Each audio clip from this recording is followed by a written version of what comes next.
Rifle Ranges.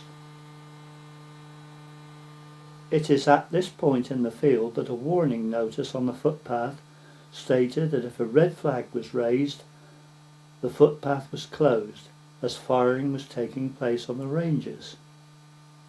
Another red flag was flown on firing days at the Saddler's Mill end of the footpath, with another accompanying notice. The lessee of Spurshot House, Mr. Morris, also received an annual sum for one of his staff to fly a red flag in a nearby field adjoining the track at Cowdrove on firing days. Continuing on across the field, a concrete bridge can be seen on our left. This gave access across the stream for the 500 and 600 yard firing positions for the North Range. If we look at the bridge railings, there is evidence of misdirected shots hitting the railings. Just over the bridge on the left is the only remaining field telephone point at the 500 yard firing position that connected with the marking gallery at the butts. Formerly there were similar points at every firing position from 100 yards to 600 yards on the North and South Range. On this wide-angle view, west, I have indicated the former positions of the North and South Ranges. The North Range was the first to be constructed in the late 1800s. We now cross another small stream in style. On our left is another concrete bridge. This was the main access to the rifle ranges that were approached from Mill Lane. Military vehicles parked at the end of Mill Lane, mostly 7 or 8 lorries, but I have seen as many as 50, so many that Tapsham Lane also had to be used. The troops entered what was known as the magazine field, as a brick-built magazine stood in the field.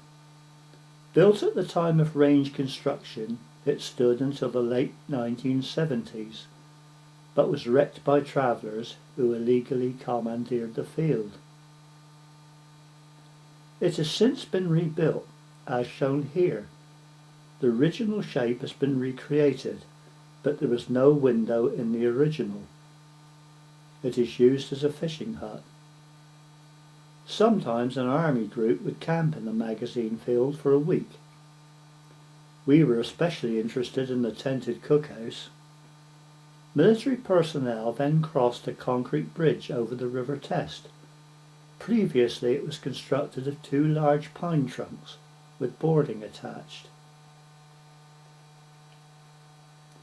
This photograph of flooding in 1960 is the only picture in our collection that shows the concrete bridge across the Test. All the water beyond is flooded meadows. Crossing the river led to a wide gravelled path, flooded in this view, down to a corrugated iron shed painted red. The 600 yard firing position for the North Range is just visible above the flooded field. I also indicate the position of a large dugout on the edge of the woods we stumbled across after the war. Built of sandbags filled with concrete, its exact use has not been determined. It may have been an observation post, as it had an unobstructed view of the valley, or it was connected with the AA gun emplacement by the red shed. It was in this area we found a 2-inch mortar shell that we wrapped in newspaper and delivered to Romsey Police Station, causing some consternation. We received a stern lecture. We did not like to mention we had thrown it up and down the road previously. Continuing from the crossing of the River Test, troops then continued to the concrete bridge we saw earlier. At this point was the corrugated iron shed painted red. It was used for shelter against inclement weather and also for tea and rations distribution. In the Second World War, it doubled as a hut for an adjacent anti-aircraft gun team who had an emplacement nearby that had a wide-angle view of the Test Valley. These were the remains of the Red Shed in 1999, 33 years after the ranges closed. This is a view of the site in 2011. The old pathway was on the line of the yellow arrow. The concrete bridge over the River Test from the magazine field is in the background. The position of the wartime AA gun emplacement is marked with a red arrow. And a close-up of the Test Bridge. In my youth, Archie Padwick was the range warden. A large, amiable man, he was delighted when we offered our services. We would set up the red flags on the footpath, set up the field telephones, and help repair the targets. He would issue us with little booklets of coloured paper that we would tear off and paste over the bullet holes. We also collected spent cartridge cases and many live rounds that were discarded all over the ranges. Still having a service rifle, Archie would set up a target, and under his supervision we'd take turns to loose off the rounds. We also enjoyed running errands for service personnel, carried ammunition, shared their rations. There were always huge quantities of boiled eggs. The paratroopers were especially friendly. The Navy from HMS Daedalus, Royal Air Force from RAF Calshot, and Army cadets were frequent visitors. Local rifle clubs also used the ranges. In these days of stringent health and safety, it seems amazing that we had the run of the ranges, even in the marking gallery during firing. There does not seem to be any close-up photographs of the ranges in existence, so computer graphics will have to suffice. This is a simulation of the view from a firing position. Both North and South ranges had 16 stations with number boards above. Targets are shown raised at position 4, 7 and 12. Low, grass-covered banks were situated at intervals of 100 yards from the butts to a distance of 600 yards. Elderly residents record snipers being trained from 1,000 yards in the First World War on the North Range, the firing position being on the banks of the River Test at Mead Mill Farm in Mill Lane. This is a close-up of a rifle target that was made in 6-foot and 4-foot square sizes. A 4x2 wooden frame was made and Hessian nailed tightly across. Coloured paper was then glued onto the Hessian with wallpaper paste in the colours shown here and circular divisions drawn on. The divisions were Bull, worth 4 points, Inner, 3 points, Magpie, 2 points, and Outer, 1 point. This is a simulated section through the butts. This is similar to the South Range. Left is a berm. This is a term for an earth embankment, which helped protect the reinforced concrete of the marking gallery from misdirected shots. The gallery had a corrugated iron roof where the marking team controlled the raising and the lowering of targets on counterbalanced frames. The bullets passed through the targets and embedded in the second berm on the right. The South Range also had a wooden workshop and a target store at the end of the gallery, and a single bucket latrine. The North Range was similar, but the natural hillside acted as the second berm, and the workshop and target store was a concrete structure. These are the only remnants today: the south elevation, east elevation, north elevation, and west elevation. The grassy sunny banks at the rear of the butts on the edge of the woods was full of the scent of wild thyme, and wild strawberries grew in profusion. This is the marking sequence that was used in the butts by troops on marking duty in the gallery. A pointed marker pole, black on one side and white on the other, was pointed straight at the target for a bull, white for upper, black for lower. To and fro across the target, and then at bullet entry point for an outer. Straight up and down for an inner. The magpie, so called for obvious reasons, was marked by rotating the pole, alternating black and white before pointing. Another method of marking sometimes used with a circular paddle which indicated the bullet entry spot, and then, according to the points, placed on an agreed corner. For example, an outer, 1 point,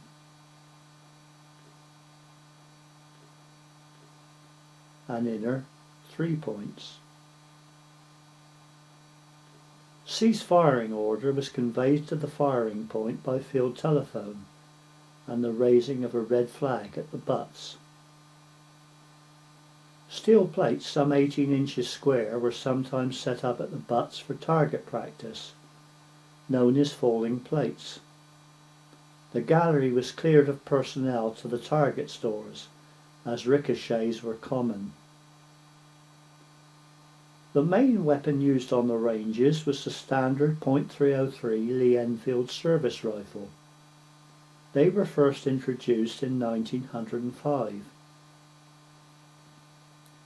As many as 250 rounds per rifleman being issued, which could secure a maximum score of 1,000 points. A few rounds were allocated for initially calibrating gun sights. We enjoyed it if tracer rounds were used, giving a streak of red or green neon-like light, but it brought the ire of the range warden, as it could set targets alight and there was no running water available. The berms must still hold many tons of lead. We would collect some lead, but it was hard work. I have discovered rounds fired from Martini Henry rifles that had preceded the Lee Enfield. These were a massive, almost half-inch diameter. Other weapons used were a light machine gun known as a Bren gun. These had similar bore to the rifle of .303 and had a magazine holding 28 rounds. They were normally used in the single shot mode. They had spare barrels that could be fitted if overheating occurred due to continuous rapid fire. The Sten gun was also used on the South Range on paper targets glued to thin plywood depicting a German paratrooper known as a crouching Hun. The targets were set up in front of the berm protecting the gallery on short poles. The Sten was used mainly in single shot mode. A burst of fire could deliver 8 rounds a second using 9mm ammunition, which would have reduced the target to matchwood. Handguns were also used at this location with similar targets.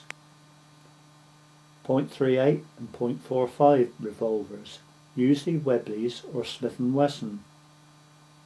The Navy and the police were the main users.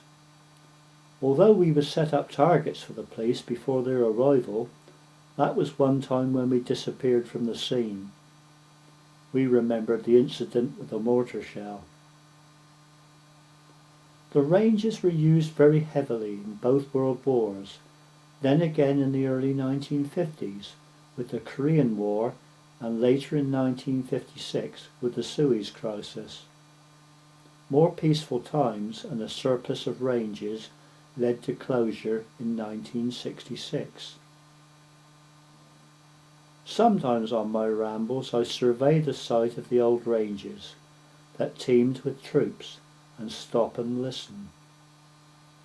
There is complete silence, but I fancy I can hear the echoing shots ringing out as they did in my youth.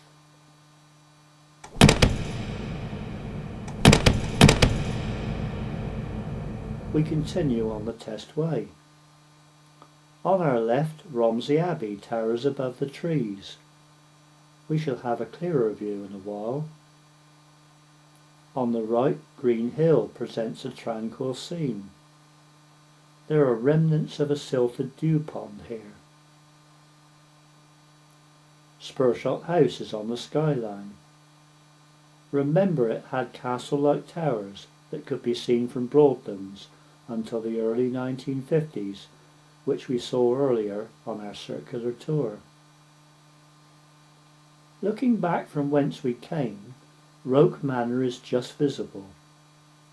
60 years ago, the property had uninterrupted views of the Test Valley. Another stile and stream is crossed. Onward to Sadler's Mill Farm. The kink in the footpath was the position of the other red flag warning mentioned earlier. The new Sadler's Mill Farm buildings are on our right. Now Romsey Abbey is much more prominent across the River Test.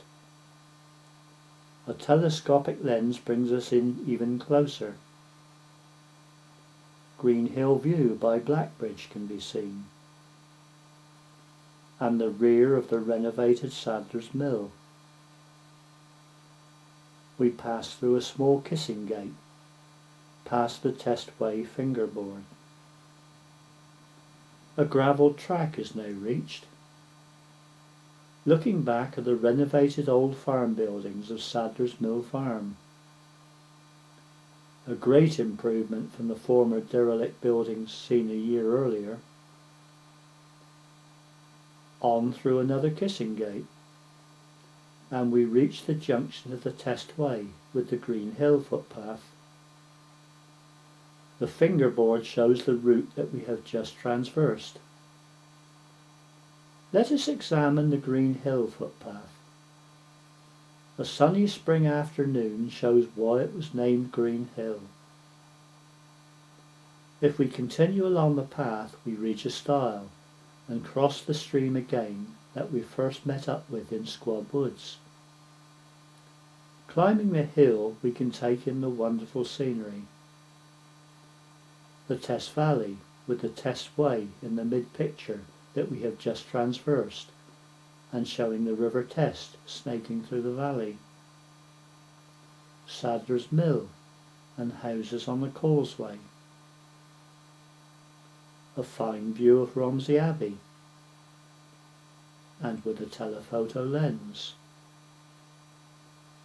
The Cromwell Arms at Maidstone, once the Horse and Jockey. This is Maidstone Farmhouse, with Broadlands under renovation, seen beyond through the trees. On the southern skyline, the cranes of the container port can be seen at Southampton Docks. Beef cattle are grazing.